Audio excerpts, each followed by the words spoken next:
काही ते मला असं वाटतं की आज सकाळी आंदोलक त्या ठिकाणी आलेले आहेत. श्री मनोज जरांगे पाटील हे उपोषणाला बसले आहेत. त्यांनी देखील सगळ्यांना आवाहन केलेलं आहे की आपल्याला नियमाने उपोषण करायचं आहे आणि सगळ्यांना सहकार्य करण्याचं आवाहन केलं आहे.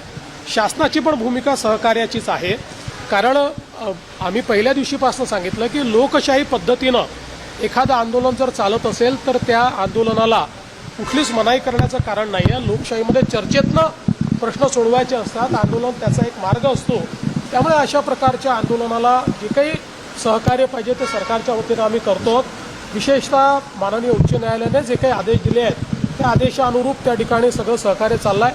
हे खरं आहे की काही तुरळक प्रमाणात आंदोलकांनी काही ठिकाणी रास्ता रोको केला, थोडं ट्रॅफिक डिस्ट्रप्शन केलं, पण पोलिसांनी त्यांच्याशी चर्चा केल्यानंतर त्याही ठिकाणी आंदोलकांनी सहकार्य केलेलं आहे आणि त्या जागा मोकळ्या केलेल्या आहेत. पण अर्थात इतक्या मोठ्या प्रमाणात लोक आल्यानंतर काही ना काही ट्रॅफिकचं डिस्ट्रप्शन हे होत असतं. ते डिस्ट्रप्शन झालेलं आपल्याला पाहायला मिळतंय. अर्थात या सगळ्या गोष्टींमध्ये एकाच गोष्टीची खबरदारी निश्चितपणे घ्यावी लागेल की काही लोकच जरा वेगळ्या पद्धतीनं वागतात आणि त्यांनी मग संपूर्ण आंदोलनाला गालबोट लागतं. तर अशा प्रकारे कोणी वागू नये याच्याकडे लक्ष द्यावं लागेल. आणि मला असं वाटतं की श्री मनोज जरांगे पाटील यांनीही तशाच प्रकारचं आव्हान केलेलं आहे की कोणीही अलोकतांत्रिक पद्धतीनं किंवा आडमुठेपणानं या ठिकाणी वागू नये. शेवटी मी देखील सगळ्या आंदोलकांना हेच आव्हान करणार आहे. कारण आज त्या ठिकाणी जे काही चाललेलं आहे ते माननीय उच्च न्यायालयाने दिलेल्या निर्देशानुसार प्रशासनाला काम करावं लागणार आहे. आता हे काही शासनाच्या निर्देशाने नाही आहे, उच्च न्यायालयाच्या निर्देशाने प्रशासन काम करणार आहे. त्यामुळे प्रशासनावरही काही बंधनं त्या ठिकाणी जी काही उच्च न्यायालयाने टाकलेली आहेत ती त्यांना पाळावी लागतील. अर्थात त्या बंधनात राहून लोकशाही पद्धतीनं सगळं सहकार्य हे त्या ठिकाणी प्रशासनही करत आहे आणि सरकारचंही त्या संदर्भात कुठलंही वेगळं मत नाही आहे. एक दिवसाची अट असताना सुद्धा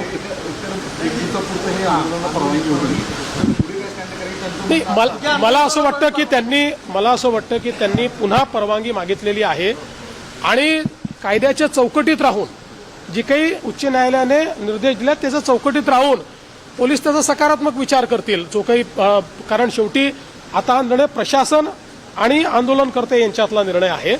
तर माननीय उच्च न्यायालयाने दिलेल्या निर्देशाच्या अनुरूप मला असं वाटतं की प्रशासन सकारात्मक त्या संदर्भातला विचार करेल आणि शेवटी या आंदोलनामध्ये ज्या काही त्यांच्या मागण्या आहेत त्या मागण्यांच्या संदर्भातही जो काही मार्ग काढता येईल तो काढण्याचा सरकारचा प्रयत्न आहे. आपल्याला माहिती आहे की आम्ही एक एम्पावर्ड कमिटी देखील तयार केलेली आहे. मंत्रिमंडळाची उपसमिती त्या ठिकाणी आहे.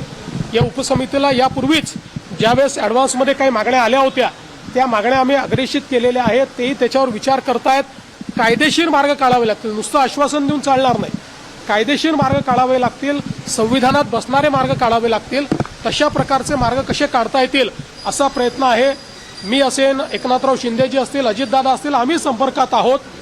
आम्ही समितीला सांगितलेलं आहे की त्यांनी त्या संदर्भात चर्चा करून आमच्याशी चर्चा करावी जेणेकरून यातनं एक काहीतरी आपल्याला जो काही मार्ग काढता येईल तो मार्ग काढण्याचा प्रयत्न करू. शेवटी एकच आमचा प्रयत्न आहे की कुठल्याही परिस्थितीत दोन समाज एकमेकापुढे येऊन उभे राहिलेले आहेत अशा प्रकारची परिस्थिती महाराष्ट्रात उभी राहू नये. आणि म्हणून ओबीसी समाजालाही आपल्याला सांभाळावं लागेल, मराठा समाजालाही न्याय द्यावा लागेल. आणि शेवटी मी पुन्हा एकदा सांगतो की आपण हे सगळ्यांनी बघितलेलं आहे की गेल्या 10 वर्षामध्येच जेवढा काळ आमचं पहिलं युतीचं सरकार होतं, दुसरं युतीचं सरकार आणि आता तिसरं युतीचं सरकार, या काळातच मराठा समाजाला न्याय मिळालेला. इतर कुठल्याही काळात मराठा समाजाला न्याय मिळालेला नाही. आरक्षण देण्याचं कामही आम्ही केलं आहे, सारथीचं कामही आम्ही केलेलं आहे, अण्णासाहेब पाटील आर्थिक विकास महामंडळाचं कामही आम्हीच त्या ठिकाणी करून उद्योजक तयार केलेले आहेत. आणि त्यासोबत पंजाबराव देशमुख निर्वाह भत्ता देखील आम्हीच सुरू केलेला आहे. परदेशी विद्यार्थ्यांना पाठवणं देखील आम्हीच सुरू केलेलं आहे. त्यामुळे या सगळ्या गोष्टी शिक्षणाच्या असतील किंवा वेगवेगळ्या असतील रोजगाराच्या, या सगळ्या आमच्याच सरकारने त्या ठिकाणी केलेल्या आहेत. त्यामुळे मराठा समाजाबद्दल आम्ही सकारात्मकच आहोत. कुठल्याही प्रकारे मराठा समाजाच्या संदर्भात आमच्या मनात काही शंका नाहीये. या समाजाच्या पाठीशी आम्ही आहोत. पण त्याचवेळी काही लोक जाणीवपूर्वक हा प्रयत्न करतायत की हे कसं एस्केलेट झालं पाहिजे, कसे दोन समाज एकमेकासमोर आले पाहिजेत, कसं ओबीसी आणि मराठा असं भांडण लागलं पाहिजे. काही लोकांचे स्टेटमेंट सकाळी बघितले मी, त्यांचे प्रयत्न काय आहेत माझ्या लक्षात येत आहेत. पण त्यांना मी सांगतो, अशा प्रकारे आंदोलनावर पोळी भाजण्याचा प्रयत्न करू नका, तुमचं तोंड भाजेल. हे मला त्यांना सांगायचं आहे. शेवटी मुंबई, महाराष्ट्र, आपलं सोशल फॅब्रिक, या सगळ्या गोष्टी महत्त्वाच्या आहेत. आपल्याला एखादा निर्णय जो घ्यायचा असतो त्या निर्णयाचा दीर्घकालापर्यंत त्याचा परिणाम होत असतो. त्यामुळे अशा प्रकारचे निर्णय हे चर्चेतनं घ्यायचे असतात, सर्वसमावेशकतेनं घ्यायचे असतात. एकाला समोर करायचं, मग दुसऱ्याला नाराज करायचं, मग त्याला समोर आणायचं.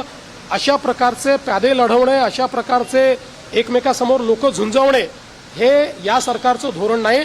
आम्ही त्यातनं प्रयत्नपूर्वक मार्ग काढतो. चर्चेबद्दल बोलताय, आंदोलक आणि आंदोलक आणि सरकारमध्ये काही चर्चेची शक्यता आणि त्या संदर्भात काही पावलं मंडळ ह्या दोघांमध्ये एक सकारात्मक चर्चा व्हावी आणि सकारात्मक चर्चेमधून या गणेशोत्सव काळामध्ये सणासुदीच्या काळामधलं आंदोलन हे काही कुठेतरी तोडगा निघावं या संदर्भात तुम्ही काही निश्चितपणे मी आपल्याला सांगितलं की आपण त्याकरताच ही समिती तयार केलेली आहे. समिती त्यांच्या ज्या मागण्या आहेत त्या मागण्यांवर विचार करते आहे, त्याच्यानंतर चर्चा देखील करेल. जी काही चर्चा त्या ठिकाणी आवश्यक आहे ती चर्चा करून तोडगा काढायचा प्रयत्न करू. वेगवेगळ्या लेवलवर ही चर्चा होत असते. त्यामुळे आणि यापूर्वीही चर्चा एक प्रकारे कमिटीने सुरूच केलेली आहे, कारण मागण्यांवर कमिटीची एक बैठक देखील झालेली आहे. आणि मग त्यातनं कमिटीने वेगवेगळे म्हणजे त्या मागण्यांच्या संदर्भात कायदेशीर पोझिशन काय आहे. आता शिंदे समिती आहे, शिंदे समितीचा अभ्यास कुठपर्यंत आलेला आहे. शिंदे समितीला ऑलरेडी एक्सटेन्शन देण्याचा ठराव देखील या कमिटीने घेतलेला आहे. त्यामुळे असं नाही आहे की कमिटी काही करत नाही, कमिटी करतेच आहे. ही एम्पावर्ड कमिटी आहे. या कमिटीला शासनाचे सगळे अधिकार आहेत. ही कॅबिनेटची कमिटी आहे. कॅबिनेटच्या सब कमिटीला कॅबिनेट पुढे जावं लागत नाही. कॅबिनेटची सब कमिटी ज्यावेळेस एखादा निर्णय करते त्यावेळेस तो कॅबिनेटचा निर्णय म्हणजे मंत्रिमंडळाचा निर्णय मानला जातो. अशा प्रकारची एम्पावर्ड कमिटी आपण तयार केली आहे.